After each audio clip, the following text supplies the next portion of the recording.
أعوذ بالله من الشيطان الرجيم. சபிக்கப்பட்ட ஷைத்தானை விட்டு அல்லாஹ்விடம் நான் பாதுகாப்பு தேடுகின்றேன்.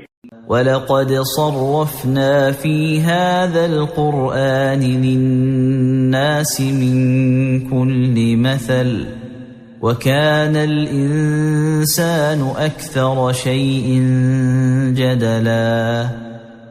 நாம் இந்த குர்ஆனில் மக்களுக்கு பற்பல உதாரணங்களை கூறி விதவிதமாக விளக்கியுள்ளோம். ஆயினும் மனிதன் அதிகம் தர்க்கம் செய்பவனாக இருக்கின்றான்.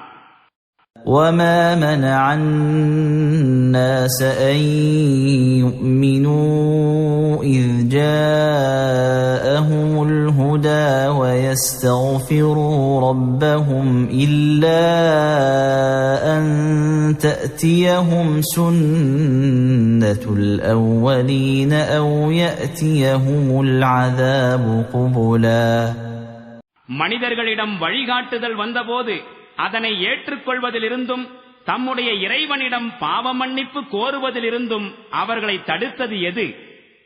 முந்தைய சமூகங்களுக்கு ஏற்பட்ட கதி தங்களுக்கும் ஏற்படுவதை அல்லது இறை தண்டனை தங்கள் கண்முன் வருவதை அவர்கள் எதிர்பார்த்துக் கொண்டிருந்ததை தவிர